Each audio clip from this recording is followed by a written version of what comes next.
Hello friends, എല്ലാവർക്കും ഇന്നത്തെ വീഡിയോയിലേക്ക് സ്വാഗതം. ഈ ഒരു വീഡിയോ എന്ന് പറയുന്നത് നാജിലയെക്കുറിച്ച് തന്നെയാണ്. ലേറ്റസ്റ്റ് ആയിട്ട് നാജില ഒരു വീഡിയോ ഇട്ടിട്ടുണ്ടായിരുന്നു. ആ ഒരു വീഡിയോയിൽ ഷാനെക്കുറിച്ചാണ് പറയുന്നത്. കുറേയധികം പേര് ഈ ഒരു ഷാനുമായിട്ട് നാജിലയും തമ്മിൽ പ്രശ്നമൊക്കെ നടന്ന സമയത്ത് ചോദിക്കുന്നൊരു ചോദ്യമായിരുന്നു, ഈ ഒരു ഷാനുമായിട്ട് ഇനി നാജില ഒന്നിക്കുമോ എന്നുള്ള കാര്യം. ആ സമയത്തൊക്കെ നാജില പറഞ്ഞൊരു കാര്യം എന്ന് പറഞ്ഞാൽ ഇല്ല, ഒന്നിക്കില്ല എന്നുള്ള രീതിയിലാണ്. എനിക്ക് ഇങ്ങനെ കുടിച്ച് നടക്കുന്ന ഒരാളെ എനിക്ക് എൻ്റെ ജീവിതത്തിൽ വേണ്ട, എൻ്റെ മക്കൾക്ക് അച്ഛനായിട്ട് വേണ്ട എന്നുള്ള രീതിയിലാണ് പറഞ്ഞിട്ടുണ്ടായിരുന്നത്. ഇപ്പം നാജില പ്രഗ്നൻ്റ് കൂടിയാണ്.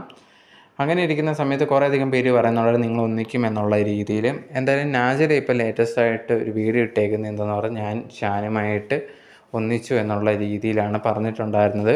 ഒന്നിക്കാനുള്ള കാരണം എന്ന് പറഞ്ഞാൽ ഞങ്ങളുടെ സംസാരവും കാര്യങ്ങളൊക്കെ ഉണ്ടായിരുന്നു. അതായത് ഫാമിലിയായിട്ടൊക്കെ അത്ര വലിയ താല്പര്യമൊന്നും ഷാനോട് ഇല്ലെങ്കിൽ പോലും എന്നാലും ഒന്നിച്ച് പോകണം എന്നുള്ളൊരു കാര്യം ഉണ്ടായിരുന്നു. അങ്ങനെ പോലീസൊക്കെ വിളിച്ച് സംസാരിച്ചിട്ടുണ്ടായിരുന്നു. ഇനി കുടിക്കുകയൊന്നും ചെയ്യരുത്, ജോലിക്ക് കറക്റ്റായിട്ട് പോകണം, എന്നെയും കുട്ടികളെ നോക്കണം എന്നുള്ള കാര്യങ്ങളൊക്കെ പറഞ്ഞിട്ടുണ്ടായിരുന്നു. അതെല്ലാം ഷാൻ സമ്മതിക്കുകയാണ് ചെയ്തിട്ടുണ്ടായിരുന്നത്. അതുകൊണ്ടാണ് ഇപ്പോൾ ഞങ്ങൾ ഒന്നിച്ച് മുമ്പോട്ട് പോകാം എന്നുള്ള തീരുമാനം എടുത്തേ എന്നുള്ളതാണ് നാജില പറഞ്ഞിട്ടുണ്ടായിരുന്നത്.